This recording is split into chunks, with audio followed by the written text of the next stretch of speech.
ಹುಬ್ಬಳ್ಳಿಯಲ್ಲಿ ತಡರಾತ್ರಿ ಭಾರೀ ಅಗ್ನಿ ಅವಘಡ ಸಂಭವಿಸಿದೆ. ಪ್ರತಿಷ್ಠಿತ ಸುಖಸಾಗರ್ ಮೆಟ್ರೋ ಮಾಲ್ಗೆ ಬೆಂಕಿ ಆಹುತಿ ಆಗಿರೋದು. ಬೆಂಕಿ ಅವಘಡದಲ್ಲಿ ಮಾಲ್ನ ವಾಚ್ಮ್ಯಾನ್ ದಂಪತಿ ಪಾರಾಗಿದ್ದಾರೆ. ಸೋಮಶೇಖರ್ ಹಾಗೂ ಈರುಬಾಯಿ ದಂಪತಿ ಪಾರಾಗಿರೋದು. ಕಳೆದ 3 ವರ್ಷಗಳಿಂದ ಮಾಲ್ನ ಮಳಿಗೆಯಲ್ಲಿ ವಾಸ ಆಗಿದ್ರು. ಬೆಂಕಿ ಹೊತ್ಕೊಳ್ತಾ ಇದ್ದಂತೆ ಹೊರಗೆ ಓಡ್ ಬಂದ್ಬಿಟ್ಟಿದ್ದಾರೆ ದಂಪತಿ. ಶಾಪಿಂಗ್ ಮಾಲ್ನ ಕೆಳಮಹಡಿಯಲ್ಲಿ ವಾಸವಿದ್ರು ದಂಪತಿ. ಶಾರ್ಟ್ ಸರ್ಕ್ಯೂಟ್ನಿಂದ ಹೊತ್ತಿಕೊಂಡಿರುವಂಥದ್ದು ಬೆಂಕಿಯಿಂದ ಹೊತ್ತಿ ಉರಿದ ಪ್ರತಿಷ್ಠಿತ ಮೆಟ್ರೋ ಮಾಲ್ ಹುಬ್ಬಳ್ಳಿಯ ಮರಾಠ ಗಲ್ಲಿಯಲ್ಲಿರುವಂತಹ ಸುಖಸಾಗರ್ ಮೆಟ್ರೋ ಮಾಲ್. ರಾತ್ರಿ 12:30ಕ್ಕೆ ಮಾಲ್ನ 4ನೇ ಅಂತಸ್ತಿನಲ್ಲಿ ಇದಕ್ಕಿದ್ದಂಗೆ ಬೆಂಕಿ ಕಾಣಿಸ್ಕೊಂಡ್ಬಿಟ್ಟಿದೆ. ಬೆಂಕಿಯ ಕೆನ್ನಾಲಿಗೆಗೆ ಹೊತ್ತಿ ಉರಿದಿದೆ ಅಪಾರ ಪ್ರಮಾಣದ ವಸ್ತುಗಳು.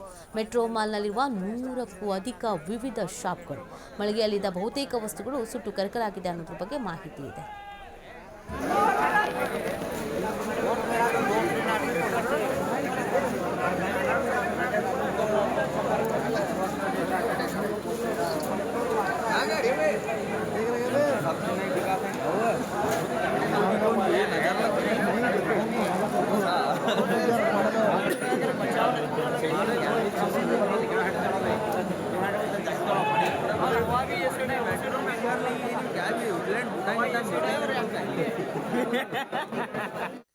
ನೋಡಿ, ಈ ಘಟನೆಯಲ್ಲಿ ಅಲ್ಲಿನ ಸೆಕ್ಯೂರಿಟಿ ಕೆಲಸ ಮಾಡ್ತಾ ಇದ್ದಂಥ ದಂಪತಿ ಪಾರಾಗಿದ್ದಾರಲ್ಲ, ಅವ್ರಿಗೇನು ಹೇಳ್ತಾರೆ, ಅಲ್ಲಿ ಏನಾಯಿತು ಏನು ಎತ್ತ ನಮ್ಮ ಪ್ರತಿನಿಧಿ ಎಲ್ಲಪ್ಪ ಮಾತನಾಡಿಸಿದ್ದಾರೆ, ಕೇಳೋಣ ಬನ್ನಿ.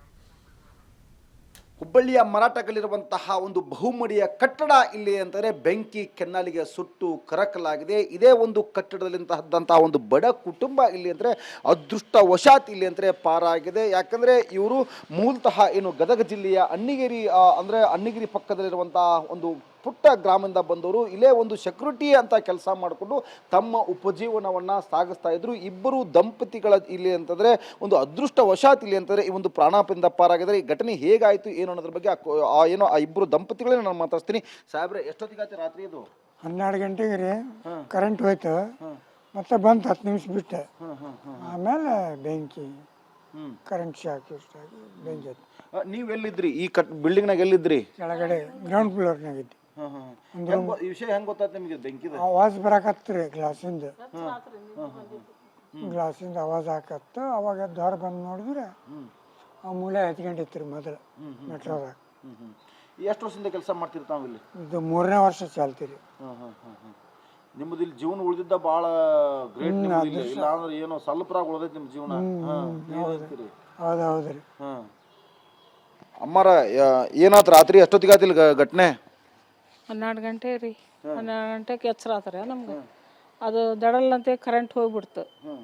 ಫೀಸ್ ಹೋತೇನ ನೋಡಂತಂದು ಎಚ್ಚರ ಆತ್ರಿ. ಎಚ್ಚರ ಆತು, ಕರೆಂಟ್ ಹೋತಲ್ಲ. ಮತ್ತೆ 10 ನಿಮಿಷ ಬಿಟ್ಟು ಕರೆಂಟ್ ಬಂತ್ರಿ. ಕರೆಂಟ್ ಬಂತು ಬಿಡು ಅಂತ ಮುಕ್ಕೊಂಡ್ವಿ. ಅದು ಏನು ಮಾಡ್ತು, ಅದು ಕಡಲ್ ಅಂತೇಳಿ ಸಿಡಾಕತ್ರಿ. ಇದು ಎಲ್ಲ ಗ್ಲಾಸ್ ಎಲ್ಲ ಏನು ಸಮಸ್ಯೆ ಆಗ್ತಿಟ್ಟಿದೆ ಅಂತಂದು ಎದ್ದಾರ ಹೊರಗೆ ಬಂದ್ಬಿಟ್ವಿ.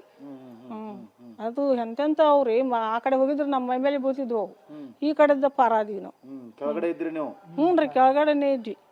ನಿಂದ್ರಕ ಆಗ್ಲಿಲ್ಲ. ಮತ್ತೆ ಬಾಯಿ ಆರಿ ಮತ್ತೆ ಮಂದಿ ನೀರು ತಂದು ಕುಡಿಸಿ ಭಾಳ ತ್ರಾಸಾಗಿತ್ತು ರೀ. ಈಗ ಒಂದು 5-6 ತಿಂಗಳು ಆಯ್ತು ಆಪ್ರೇಷನ್ ಆಗಿರಿ ಹಾರ್ಟಿಂದ. ನಿನ್ನ ಬರೇ ನೀರು ಕುಡ್ದೆ ನೋಡ್ರಿ, ನಿದ್ದಿನೇ ಇಲ್ಲ. ಸ್ವಲ್ಪ ಜೀವನ. ಸ್ವಲ್ಪ ಉಳ್ದೈತಿ.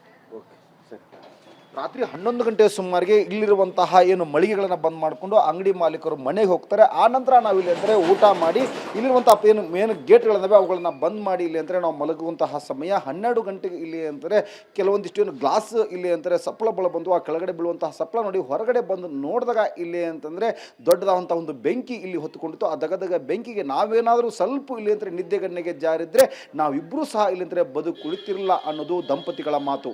ಕ್ಯಾಮ್ರಾ ಪರ್ಸನ್ ಬರ್ ಜೊತೆ ಎಲ್ಲಪ್ಪ ಸೊಲರ್ಗೊಪ್ಪ, TV5.